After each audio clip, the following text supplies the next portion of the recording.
All right, so today we're going to pick up and we're going to start talking about Barber's typology of presidential character. Um, this is an interesting attempt by David Barber, who's a political scientist. And what's going on here is an attempt to figure out what kind of president you're going to have looking into the future, right, when candidates are running for office, by trying to categorize presidents by their history, right, historical presidents by the way they approach their job. And so what Barber wants to do here is come up with a scheme where you can look at a couple things about past presidents and categorize them, and then from that category that you build, decide which ones you like, and then you can use that. I don't want to say predictive. I mean, I think that's putting a little more weight on it than he intends, but as a way to evaluate candidates for presidency and see where they might end up, and if from that evaluation, and if you would like them or not. So in that sense, it's kind of an interesting exercise. And so what Barber says is you want to, when you look at a potential candidate for president, you should rate them or rank them or type them, however you want to say this, based upon two perspectives: how they appear to approach the job of president, whether they're going to approach it as a job where they need to get things done and they're a leader and they're trying to accomplish things, fix problems, as be in the forefront, or whether they view the job of president from a passive perspective of the top level manager of government, right? And their job is to keep things moving and to keep oil the machinery of government, that so that things get done. One is a much more active approach to the position, right? And the other is a much more managerial approach to the position, or passive. So that's how you'd first want you to look at this idea of typing out presidents based on their character and their perspective, right, of the job. The second part of the typology is trying to ascertain whether the individual likes politics or doesn't. And what we're talking about here is the negotiation, the bargaining, the compromise, the back and forth, the interaction that this position would require in politics, right? Do they look forward to or positively want to engage and get out there and negotiate a position or a result, or is it something that is contrary to the way they want to approach the job, how they see themselves as a person, right, in engaging in this? So you're looking at this kind of perspective on how they're going to approach the politics of the job, and the other perspective being how they view themselves in applying themselves to the job, right? So an active, passive approach and a positive, negative perspective on politics. And Barber came up with this typology and then applied it. And what you see here on the slide is the results from his application, right, to previous presidents. And so you can see, right, you're going to get four results here: an active positive and a passive positive, an active negative and a passive negative. And so you can then categorize, type these presidents historically in here. And so this one here is through Bush Jr. And I don't mean that derogatorily. It's just an easy shorthand way of keeping the Bushes separate.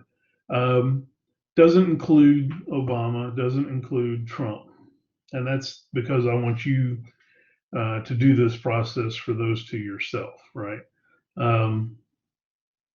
Now, up until, and kind of still this semester even, having students do this, right, they were doing it on a historical president most of the time, and then on the current president. But now Trump is looking to be almost finished in historical as well.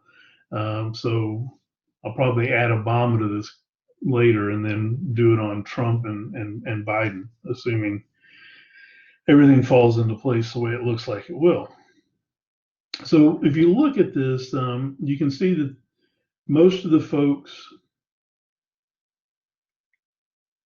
that have achieved the office of president as far back as Barber was willing to go fall into the active approach to the job category, which makes a lot of sense, right? Most people that are going to run for the office of president are motivated by what they see as possibilities for that office and what they could do once they get there. And so it shouldn't surprise us that a majority of the presidents would be seeing themselves as active in approaching this job because they see this position as a fundamental position of leadership and change. And so if that's how you're approaching it, you're going to be active. And so most of the presidents line up there. And so it kind of is interesting to see the ones that line up under passive. Oh, excuse me. This after lunch lecturing is a little tough. The ones on the passive side, right, are two that are considered to be fairly good presidents, right? Reagan and Eisenhower. I mean, now obviously, if you're in this case a Democrat and a liberal, you may not have wanted these folks to be president, and you may not have liked their policies, but they were important presidents that made a difference. But it's interesting to look at them as being categorized as passive. But when you look at the interviews done with them, look at the way they presented themselves running for office, they do definitely set themselves up as quiet leaders, not necessarily weak, right? Neither one of these are weak individuals, right? But quiet leaders, managerial in the way they approach the job, certainly don't have a problem with delegating authority and responsibility to others to get things done, right? So they don't view their job as having to make everything about them, right? Although Reagan was pretty good about that too. But Eisenhower, right, coming as a general from the army, I mean, he definitely, right, was seeing himself as one. He didn't necessarily want to run. He was encouraged to run. He was asked to run, and he was coming out of the Republican Party was pretty much looking at that office as things are going well. Let's just keep the ball rolling, right? And that's where you get this kind of managerial perspective. Now Reagan, of course, was bringing what we'd probably call a transformational perspective to the presidency, and that he was trying to move things, change things, and make things look different. But he wasn't trying to necessarily change the office or the power of presidency. He didn't come in with an agenda of the things that he had to make happen.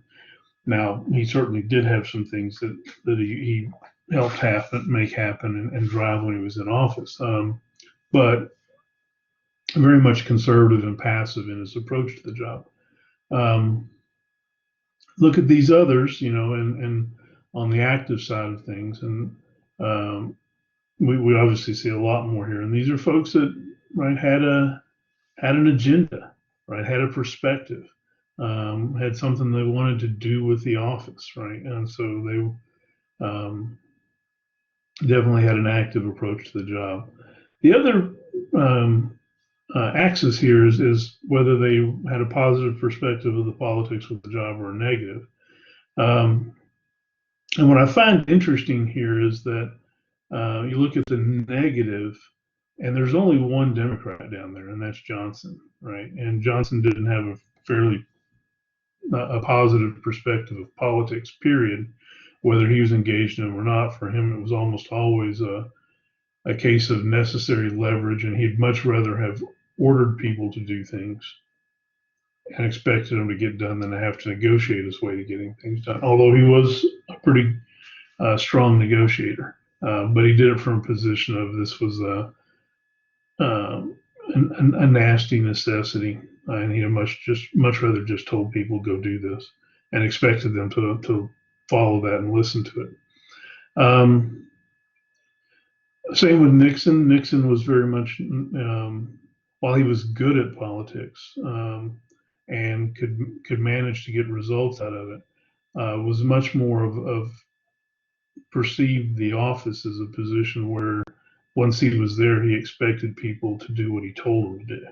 It wasn't a position of negotiation and compromise and bargaining, right?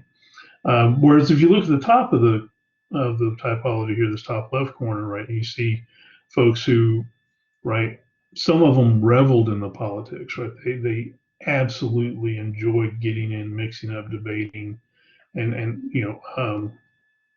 Bush Senior, Clinton, Kennedy to some aspect, right? Ford as well. Some Carter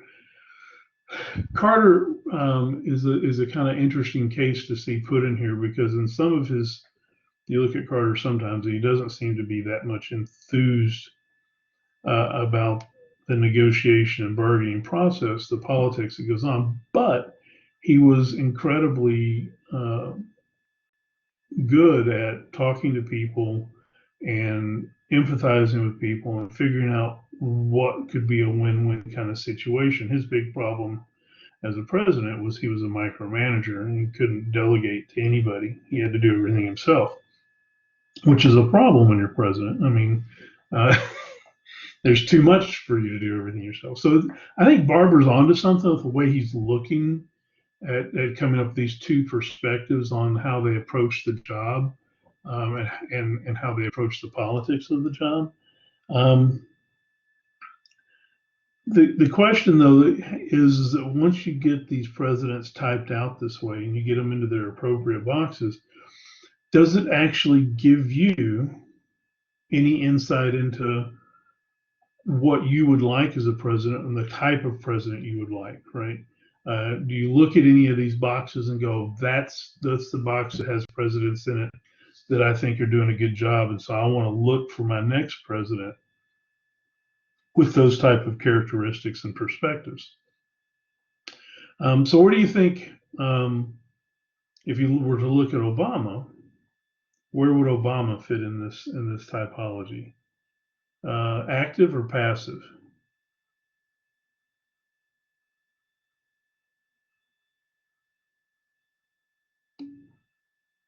So Colton thinks active. So you think he had a perspective on the job that he was going to come in and with an agenda and get things done, right? That he had a mission in a sense, right? To take the leadership of this position and accomplish something. Lauren, any thoughts?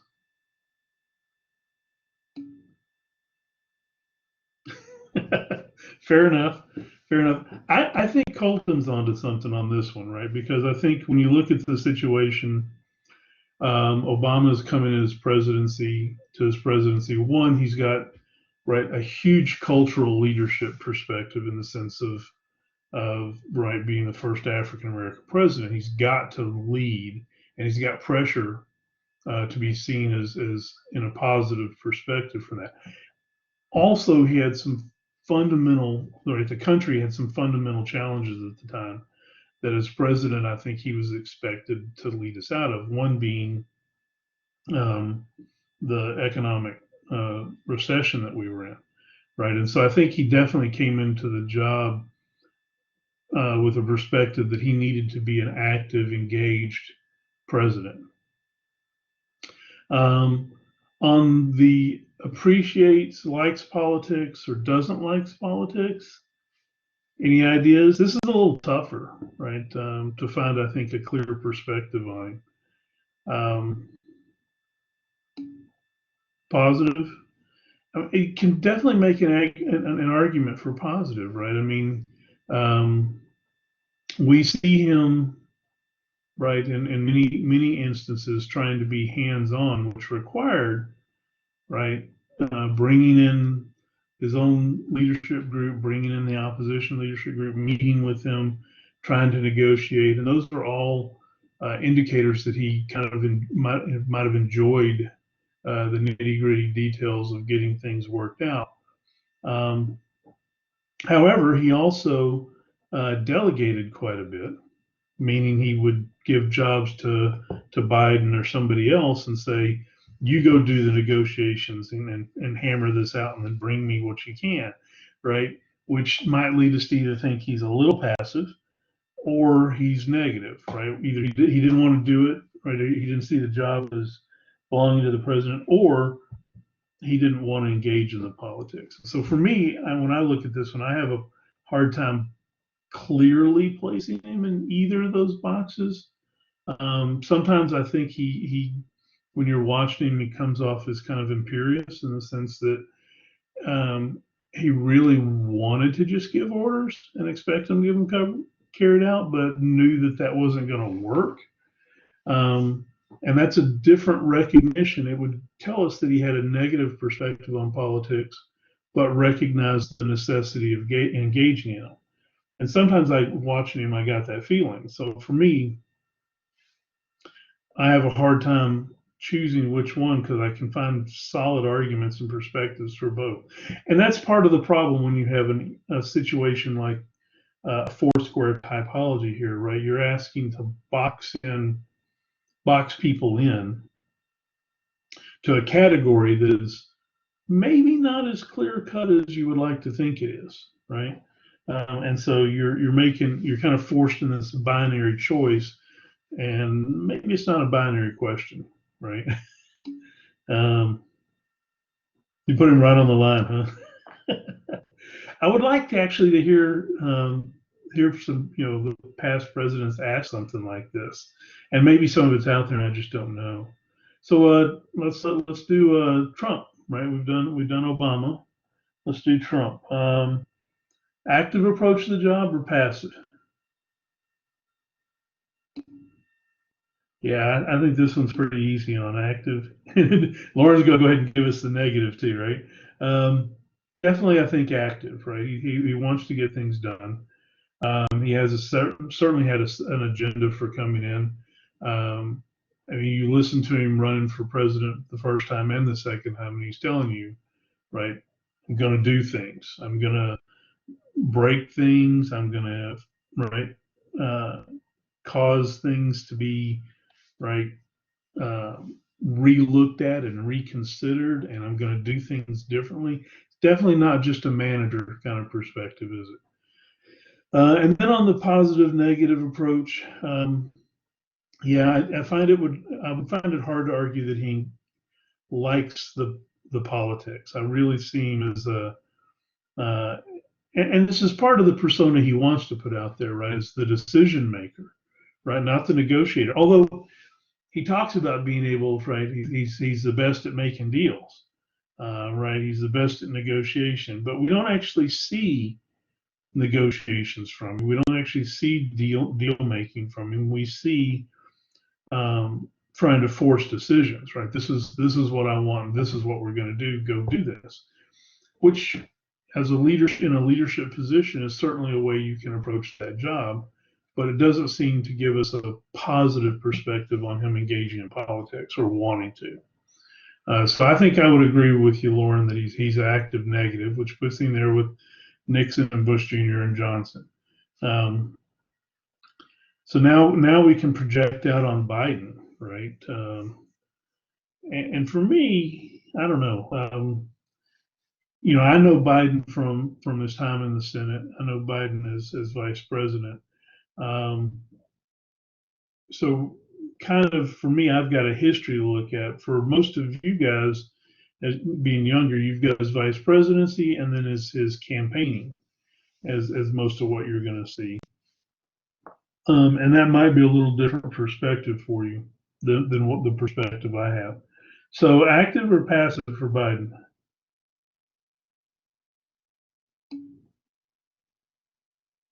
Why do you say that, Colton?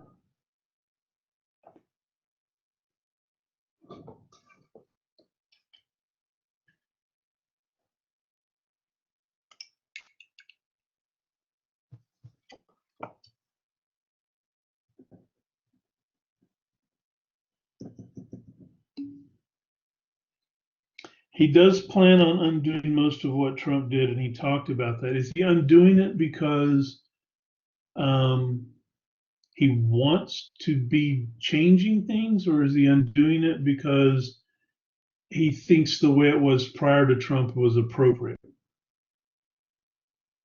The reason I ask that, of course, is because if he's restoring it, right, to what it was, he definitely has some perspective that he has the ability to change things, but he's not leading to a new place, right? He's going to lead, which leads you to want to stay active, and I get that.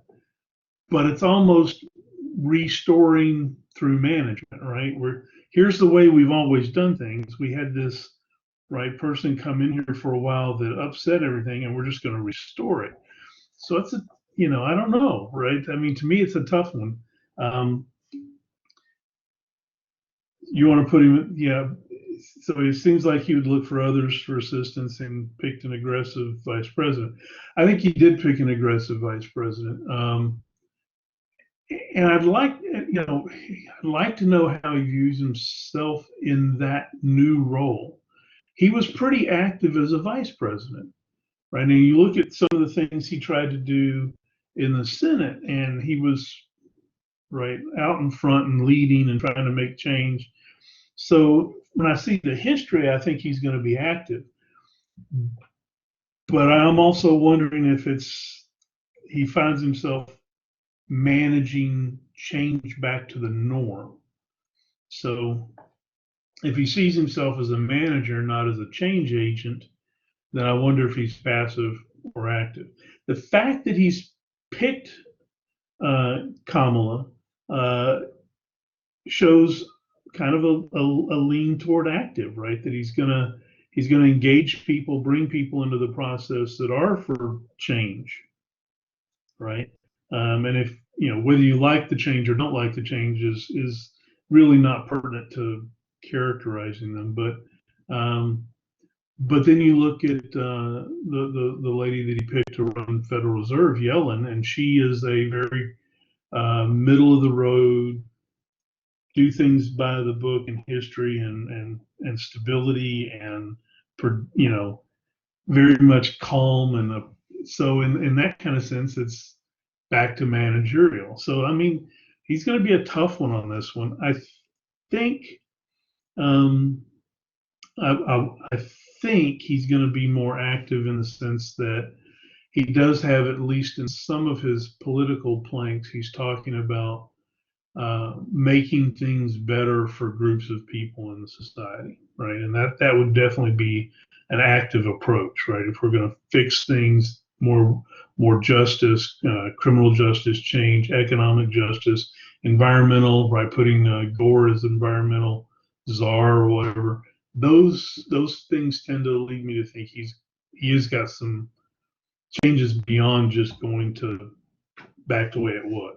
So you might disagree with the way he's going to do what he's going to do, but I think I'm starting to lean toward active. I think I'm talking myself into it. Uh, Positive or negative on his politics? This one I think is a little easier. Yes, Colton. I'm sorry, I just saw your. Yes, you could say the passive would be to be seen as a figurehead, not in the sense that you don't do anything, but that you're standing up for you're managing the status quo, right? In that sense, that things are good and you're going to continue them on this path, and therefore you're a figurehead and that you're not an active change agent. So you could argue that, yeah. And I think, yeah, I think it's, I can't imagine anybody putting Biden on the negative side of this. I mean, everything about him talking is let's get together, let's talk about it, let's shake hands, let's come together as a group, let's talk across the aisle. I mean, he's kind of the epitome of positive perspectives on politics, and that's what he's there for, right? So whether you put him in the active side or the passive side, as long as you're consistent when you're doing this yourself, right? I think he's definitely going to be positive, right? And some of the times it's easier to do this after they're done, right? Because you can look at them historically and say they did this, they did approach it this way, or they did engage this way, and so using it to project is a little more difficult. But I think that's Barber's real value in coming up with this typology is giving us a way to try to project, right? Because if you can look at this chart and say, you know what, I liked Reagan, I liked Eisenhower, then maybe you want, right? That gives you I should look for leaders that are going to be passive in their approach, right? Candidates that are going to be passive. That's what I like, and so it can help you as a sorting tool for determining who you want to vote for and why you might want to vote for them, right? Maybe you look just at the end results of what they got done and whether you thought they were good for the country, um, good for your own personal perspectives, right? And that tells you, okay, well, and I'm just going to pick a box here, under the active positive, right? Things were better. And so, in my perspective of politics and where the country was, things were better under these active positives. So I'm going to look for active positive candidates as I move forward looking at these elections, right? So in that sense, I think one, Barber gives us an interesting way of categorizing historically past presidents, but more importantly, I think he gives us a tool you can use to kind of sort out candidates, and maybe figure out which ones you think are going to give you the results that you want based on how they've worked out in the past. And so I think it's a useful approach that way.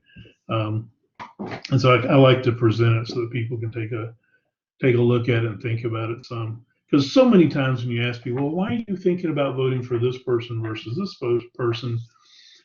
They don't have a way of working through why they like somebody or why they're going to support somebody other than that they will or they do, right? And so this gives you some kind of way to start thinking about the character of the person running for office and how they're going to approach the job and what that's going to maybe deliver. Now, obviously, if you're using policy perspective, right, that's a good way to choose who you want to pick as well. It's not as quite as useful in the primary stages because at that point, if you're trying to decide who you're voting for in a primary, right, they're all from the same party and they most likely have a huge overlap in the policies that they agree on. And so this gives you a different tool, not tied to policy necessarily, that'll let you look at them. So I think it's useful. I think it's interesting, and so pay attention to it. Any questions before we move on? Sorry. All right. Well, let's talk about how we get presidents into office. 90%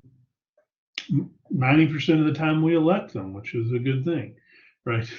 Where our presidents, right, go through the election process, they get selected, they win the election, they take office. We do have to be aware, though, and I think especially given what we saw this last election, of who those vice presidents are, candidates, because 10% of the time or so, the vice president becomes president, right? They are not elected to the position; they're elected as part of the team, right? But they're the vice president, and I think we saw a good discussion about it this time. If you were listening to people talk about the two candidates, because both of them are in their mid to late 70s, right? Trump and Biden both are up there, and so people were thinking, better pay attention to who the vice president is because we might use them, right? And so in that sense, people were paying attention to Pence and Harris, right? And that's a good thing because, 1 out of 10 is not often, but it's not never either, right? And so it's good to be evaluating both parts of the ticket here. And we hear, right, people talking already, especially Republicans that think Joe Biden's not quite all there, right? And we've heard this argument again and again that he's got some grandpa moments, and people are worried about it. And that Harris could certainly be um, stepping in at some point, and he has already told people that he's probably not going to run a second time if so. In that sense, Harris has definitely got an inside track here, being the Democratic nominee in 4 years if Biden decides not to run.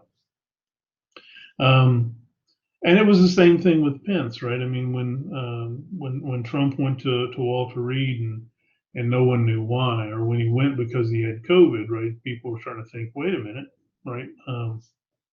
So we've got to pay attention that about 10% of the time we see vice presidents, right, getting the nod into the presidency, and so we should be looking at the whole ticket when we're looking at how we're picking people. The other thing here is that sometimes, right, we've been close to using the impeachment and trial process to replace our presidents, right? We've had 3 presidents impeached now in office.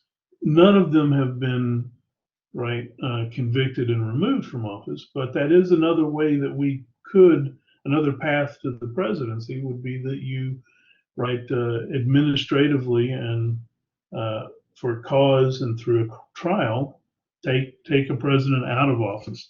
And we have used the impeachment and conviction process to remove other people from office in the past. Not often, but we have moved federal judges out for misbehavior. We see it occurring sometimes at the state legislatures.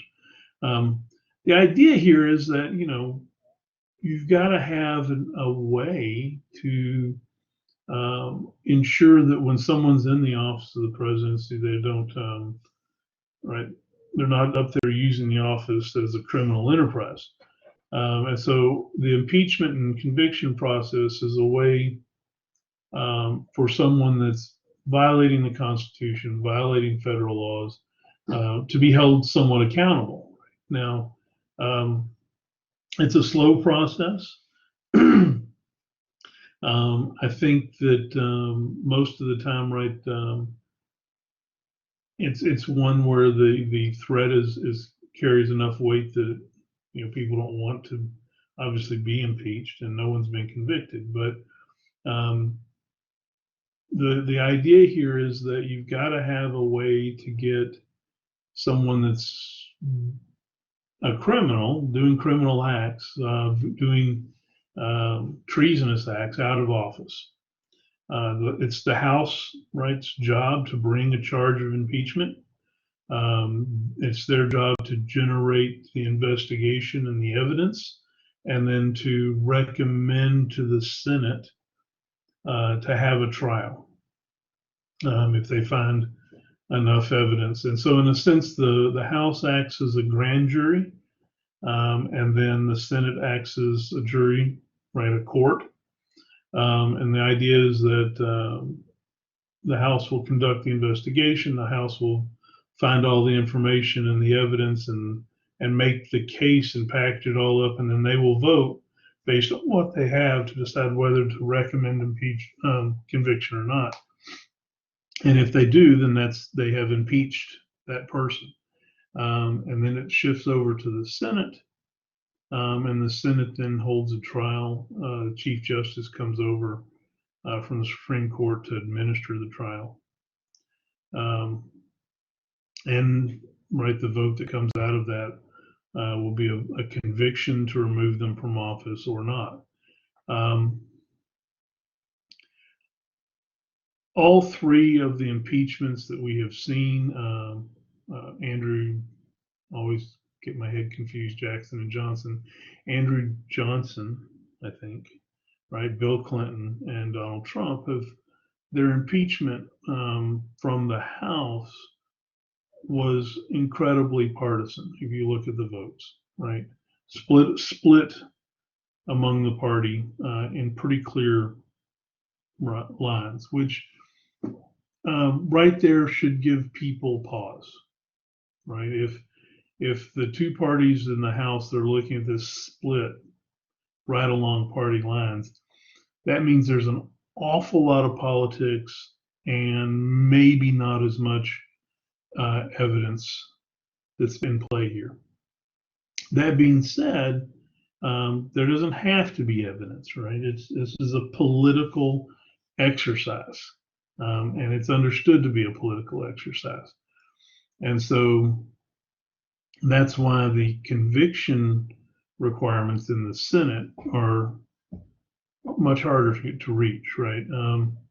And so in the House, you're sitting here and you're looking at this, and they're going to have be able to recommend a trial based upon a majority vote if they determine there is, through their partisan eyes, enough proof of treason, bribery, or high crimes and misdemeanors.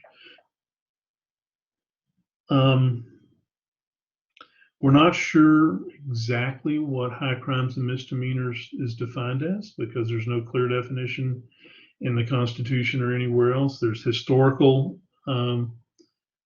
information that would give us a hint. Bribery and treason are pretty straightforward, right? So there was never really a doubt that Trump or Clinton were going to be convicted. Clinton was essentially impeached for lying under oath.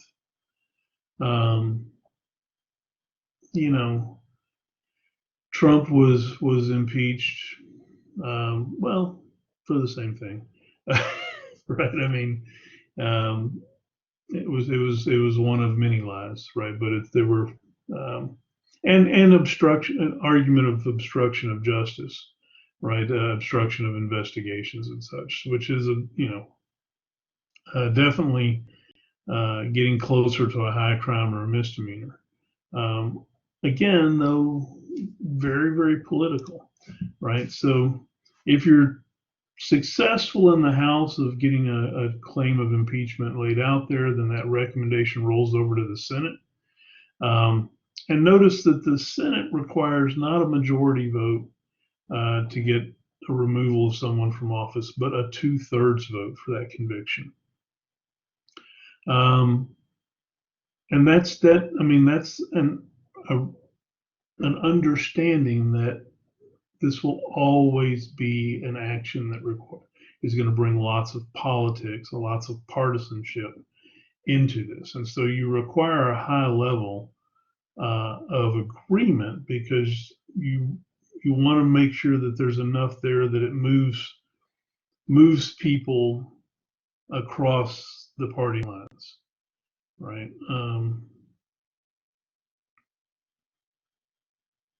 The fact that of the three impeached, right, none have been convicted, right, should be some kind of indicator of how much of it was partisan and how much of it is factual, right? Nixon was not impeached technically. There were Republicans that had said on the record that they were going to vote for impeachment, so he knew it was probably going to happen, and he knew that there was enough evidence out there probably that his party was not going to support him in the Senate, and so he would have lost, might have been convicted or removed from office. So he stepped out of the way sooner before the impeachment happened, and certainly never made it to the Senate because of that.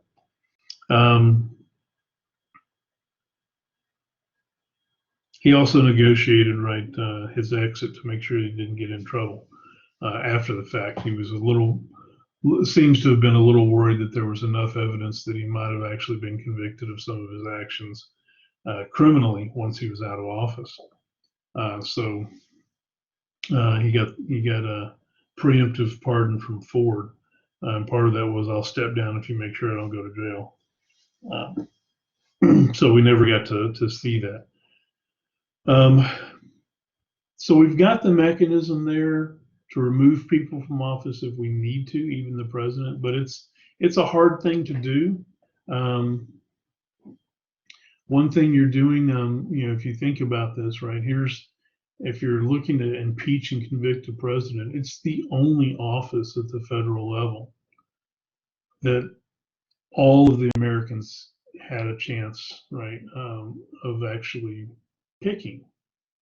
And so the people that are going through this process of running the impeachment and running the trial, all of those folks were elected to their offices from a geographical district, right, from a state or from a House district. And so none of them were elected with the same broad appeal that a president is. And so it's really hard in that sense, right, for someone to make the argument that here's the only position elected by everybody, and we're going to step in and change the results, right, by impeaching and removing a president, convicting a president, change the results of an election. And that makes some sense if what you're seeing is not just an egregious violation of the law, right?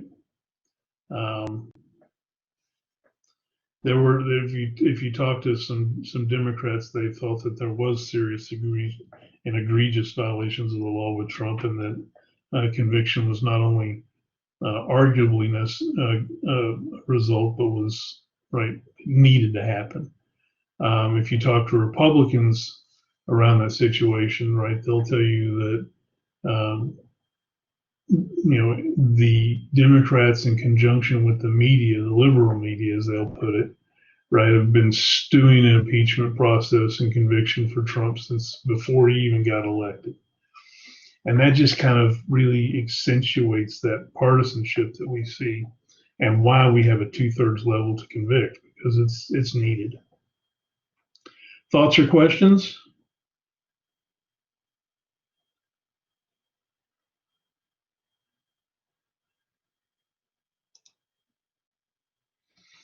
So let's talk about the other way that you can remove, in this case, the president from office, and that's the 25th Amendment, right? The idea here is, of course, is that there's certainly the possibility, especially with our presidents getting older, right? We're electing them in their mid-70s.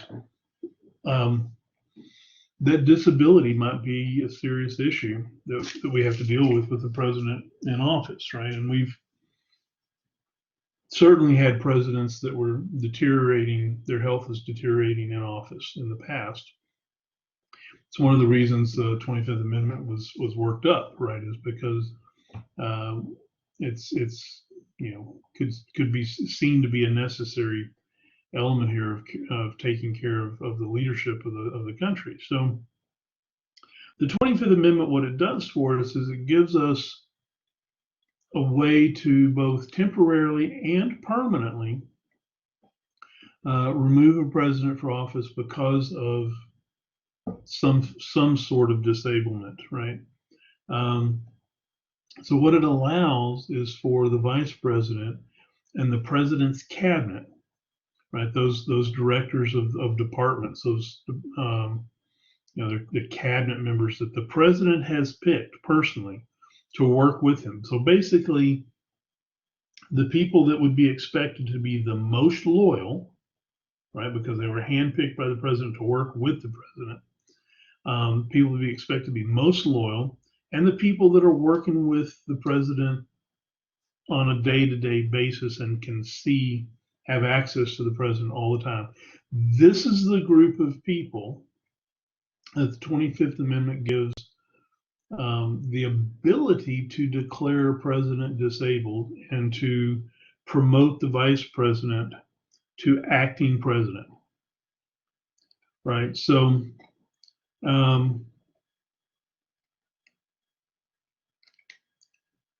the idea here is that these are the folks that are least likely to want to do this, but have the best access and the best evidence that they might need to. Now, we actually see this being exercised quite often. It's just not made public. But every time the president goes in for a medical procedure that requires them to be sedated, this amendment is used, right, to temporarily elevate the vice president to acting president. Because if the president is sedated, they are disabled. They do not have the ability to, right, act in their official capacities. And so anytime you have just a medical procedure, even if it's just a precautionary kind of, checkup of some kind that requires sedation, the vice president gets elevated to that position. Once the president has recuperated and is cognizant again, then the office transfers back to them. So we use it actually quite a bit. When Reagan was shot, it was used. And as you get older, you'll be required to do some medical tests on a periodic basis that will get you sedated. Every president's going through that. So the vice president is in those situations elevated to that position. If the president is permanently disabled, or in some way becomes for a long period of time going to be out of office in a sense, then the vice president can, through using the 25th Amendment, permanently succeed the president and become the president. Now,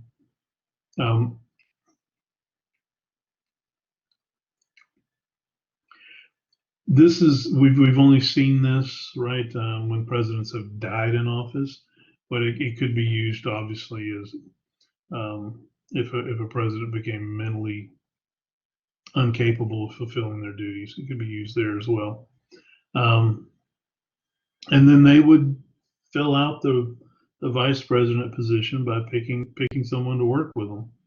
And then Congress, not just the Senate in this case, but Congress would approve that choice. Because, well, let me ask you that. Why do you think we use, if vice president promotes up, becomes president, then they choose a vice president to come in and work with them? Why do we have Congress as a whole, right, approve that nomination of a vice president by the new president instead of just the Senate, which is what we would usually use to approve other appointments by the president? Why do we use Congress?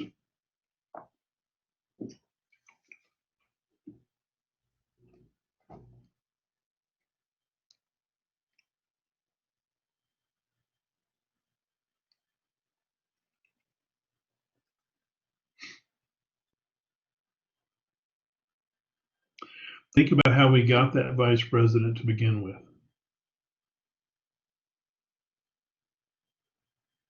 Right? Yeah, it is more people. What would justify us to include the House of Representatives with the Senate to have more people? Originally, right, president and vice president are elected as a ticket, right? The two of them together are elected by all of the country, right, through the nationwide election. So by combining, right, the House with the Senate, you're getting right? More representation, more people. It's the closest thing we can get to the country picking that vice president like they did with the previous president and vice presidential ticket. Um, right? That's the office, the president and the vice president. That's the offices that are elected by the people, the whole people, right? And so, in this sense, including the House of Representatives with the Senate gets you at least a better, right, synchronicity between that idea, instead of just having the Senate do it. So that's your 25th Amendment that allows for succession of a president, right? So you can keep the business, right, of government going. So let's start talking a little bit about any questions about that before I move on.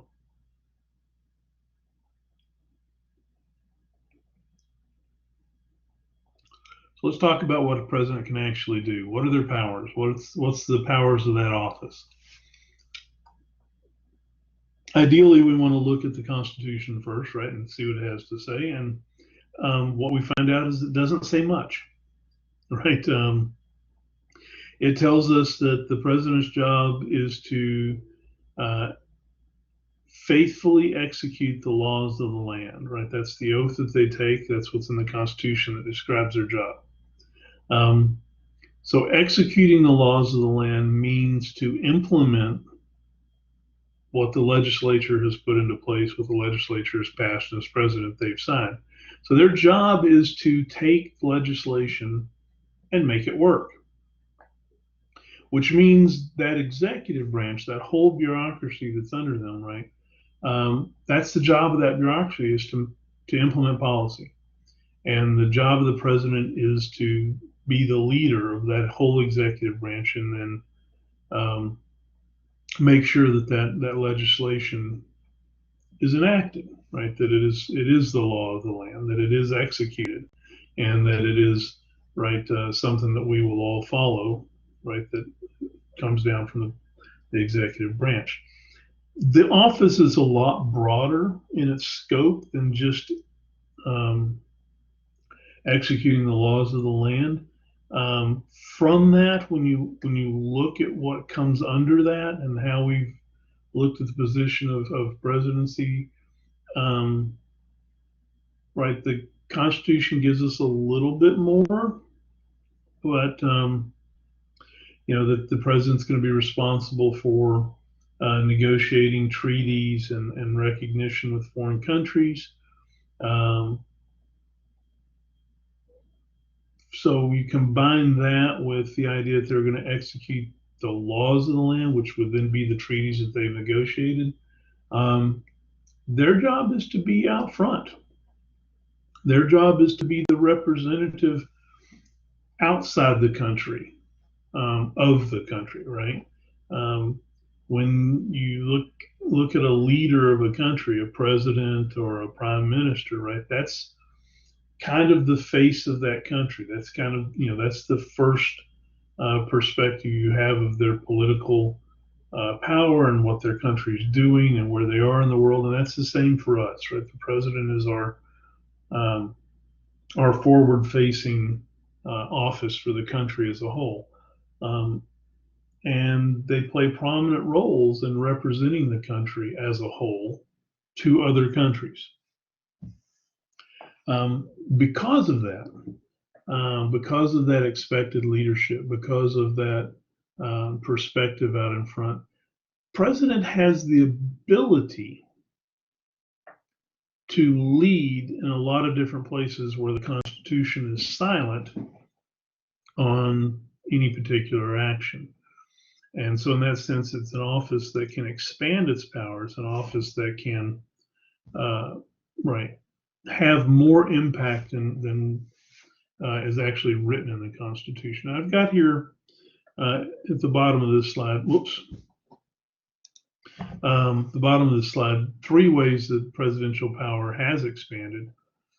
And none of these have been through the result of a change in the Constitution or the interpretation of the Constitution or really new legislation or anything like that. It's just the world has changed, and their position as a leader for this country with those changes in the world have put them in a position of bigger, larger leadership than they were before.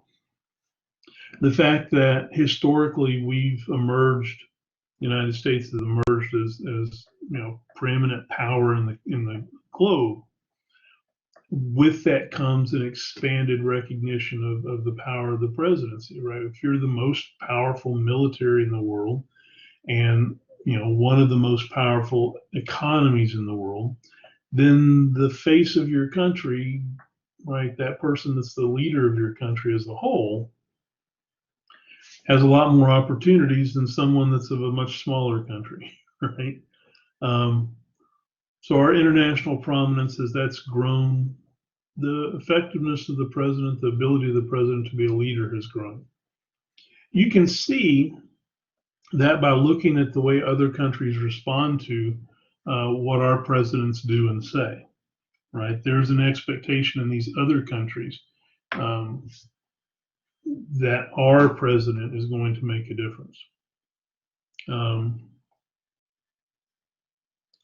Secondly, technology. This is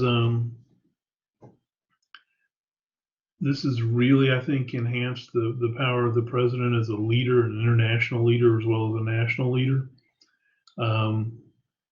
The ability to have instantaneous communication and negotiation around the globe, the ability to project military power within hours anywhere across the globe, the ability to destroy the world in minutes. All of those abilities are because of technological advances and are not anticipated by the Constitution, are not addressed anywhere in the way that we assign power to any of the elements of the government. And so it is essentially, right, the president's area to use and exploit. So the fact that Congress would be a horrible tool for trying to respond to an immediate nuclear threat or immediate terroristic act, right? You want a decision that can be made quick and decisive and on point.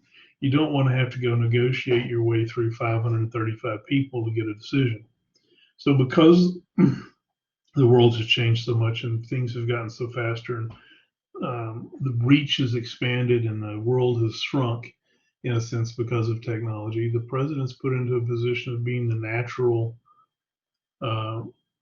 decision maker in a lot of these places, and we expect that, right? When something bad happens, especially on the international level, the country looks to the president to respond, right? The country doesn't look to the Constitution to see if the president can respond. You're the leader. What are we doing, right? And it's a natural kind of thing. And so that enhances the power of the president with nothing else changing, right? I don't know if any of y'all remember when 9/11 happened. Bush Jr. was in Florida at the time. He was in an elementary school, or I think a kindergarten or first grade class, reading to children in their classroom. Right? He was doing some other stuff and was then in one of his stops was this school, right? And it's early in the morning and nothing's going on, and then all of a sudden all kinds of stuff are going on. And he's in an elementary classroom, right? Reading, and so Secret Service walks in and whispers to his ear that 9/11 is happening, which is a huge deal, right? Monumental kind of thing going on. And he sat for a few minutes quietly and didn't do anything physically. Now, we don't know what he was thinking or how he was putting all this together or what was going on in his head necessarily, other than he's told us later. And he was criticized. He was criticized. President Bush was criticized because here the country is under attack and he's frozen, right, in this classroom. I'm not trying to give any weight to those accusations because I don't think they're necessarily true. But my point is that our expectations of what the president should be doing in a time of crisis were huge, right? We expected the president to be decisive immediately, right? To take charge and start addressing what's going on before he really even had much information about what's going on. We find out later that they weren't even really sure at the time that they approached him that it was a terrorist attack. They just knew something bad was happening. And it wasn't until he was in the airplane and heading back to DC that they got a little more intelligence that told them this was probably an attack. Um, but our expectation has grown around the office, right? Around the presidential office about what they should be doing in a crisis.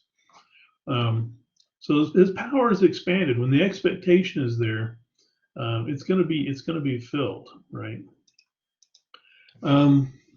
So this slide here gives us 6 different roles that the president can fill, that there are expectations of leadership in these areas that are not necessarily spelled out anywhere, but they are, and some of them are, and some of them are expectations, right? But nevertheless, our presidents are all evaluated in how they fill these roles. And while they're listed here, we're going to talk about each of them individually. So I have slides on each of them. So let's talk about the chief legislator role first, right? The president has a constitutional role to play in bills becoming laws, right? It is their job constitutionally to sign or veto legislation when it comes to their desk. So no law is going to take place and be put in place that hasn't at least gone across the desk of the president, whether they support it or not. In that sense, right, it gives them some authority, it gives them some leverage to become a participant in the legislative process, right? Congress is responsible for writing up a bill, debating a bill, amending a bill, and ultimately passing a bill into legislation.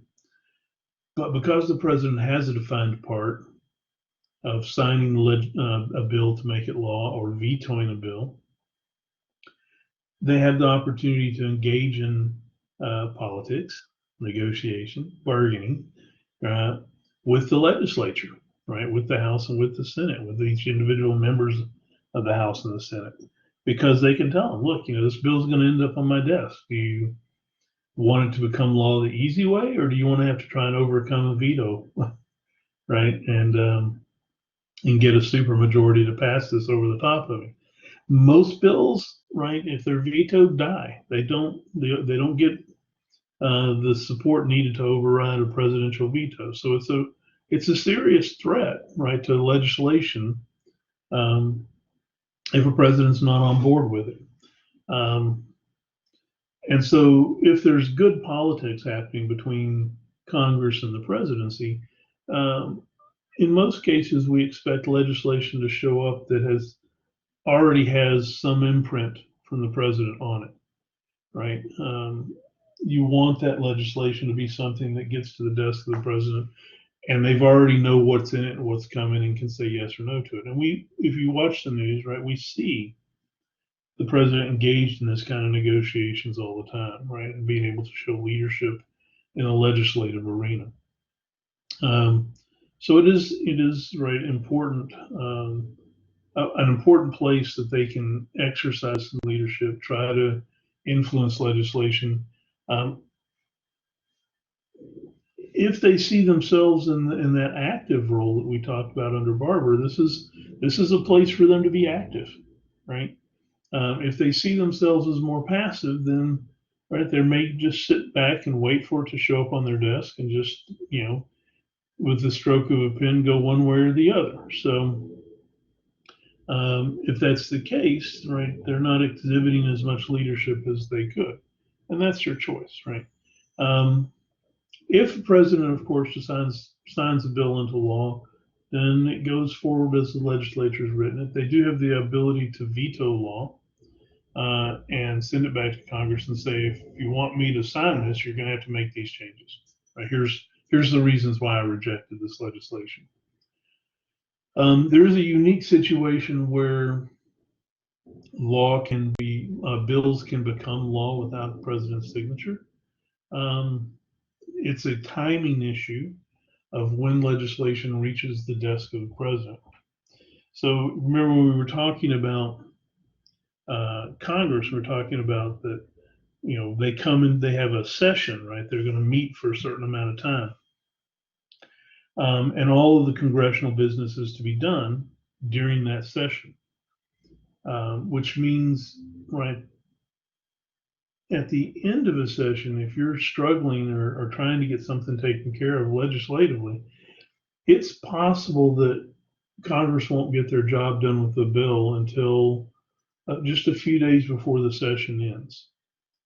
Well, there's executive rules in place that require a law to be in constitutional rules in place that require legislation or requires the president to have 10 days to evaluate legislation and before they sign or veto it. Not all legislation makes it to the president's desk with 10 days left in a session. If the session closes, right when the session closes, legislation dies if it's not on the desk of the president. If it is on the desk of the president, it's in a 10-day window. And the president has 10 days to sign the bill or not sign the bill, or veto the bill. So in that 10 days at the end of, right, when a bill comes in at the end of a session, if he signs it within that 10 days, it's law. If he doesn't sign it in those 10 days, right? Sessions, let's say the session runs until, what's today? Today's November 25th. Let's say the session runs to November 25th. And on November 16th or 17th, 7 or 8 days ago, right? A bill showed up on the president's desk. Congress leaves session at the end of the 25th today. It's less than 10 days. When they go home, right, if he hasn't already signed it, and that 10 days runs out without him signing it, it's called a pocket veto, right? So if it's submitted inside 10 days at the end of the session, the president doesn't sign it, the bill dies. It dies for a lack of signature from the president. And it's called a pocket veto because, in a sense, he took that bill that didn't have time left for the Congress to override a veto, and he just didn't bother vetoing it, right? Because they're out of session. He didn't sign it. It's not law. Now, if that bill had come in 12 days before the end of session, right? Today's the 25th. It's the last day of session, right? So let's say it had come in on the 10th. If he doesn't sign that bill, and he's got more than 10 days before the end of the session, the bill becomes law without his signature. So the president has a choice of signing the law, signing the legislation, vetoing the legislation, or watching the calendar and letting the calendar, right, determine what happens to that legislation when he doesn't sign it. Now you might ask, well, why would he not sign? There's 12 days left in the session. He doesn't sign it, it becomes law. So why not just sign it? Well, sometimes the president doesn't want to support legislation. Sometimes the president maybe ran on a platform that says, right, he wasn't going to support something like that, and the legislature's pushing it through anyway. Maybe he already knows the legislative lay of the land and that they've got more than a number of votes necessary to override his veto. So it's going to become law whether he vetoes it or not. Save a little face, save a little time. Don't sign it and say that you approved it. and let it become law because it's got more than 10 days left in session. The inverse is you got less than 10 days. Vetoing it may send a little bit of a message you don't want to send, right? You don't want it to become law, but you also don't want to rub Congress's face in it by vetoing it, right?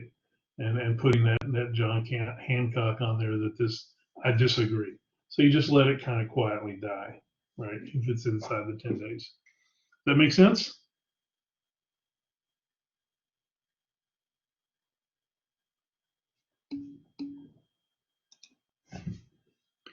So, how is it that Congress overrides that veto? Takes a 2/3 vote, a 2/3 vote in the House, and a 2/3 vote in the Senate, and that's why the veto is effective, right? Because that's a hard standard to meet. We hardly ever have one party controlling 2/3 of the seats in a House, much less both houses. So that means a veto is going to have to be probably supported by members of both parties. So it's a hard thing to do, and that gives some leverage to the president because coming up with 2/3 vote is difficult. Look at the history of vetoes, right? Less than 5% of the time is a veto overridden. It's tough to get that number of votes. So if the president's saying, I'm not going to sign this or I'm going to actively veto it, that gets the attention of Congress. And so it lets them have some ability to get involved in the game. The other thing to understand is that at the national level, right, with the president, this veto is an all or nothing tool, right? You veto the whole bill, everything about the bill. You veto it, that whole bill dies. This is not the case in a lot of states, right? In a lot of states, the governor can veto parts and pieces and parts of bills, and so you need to understand that at the federal level, that's not the case, right? It's an all or nothing tool. All right, let's call it a day there, and we'll pick up next week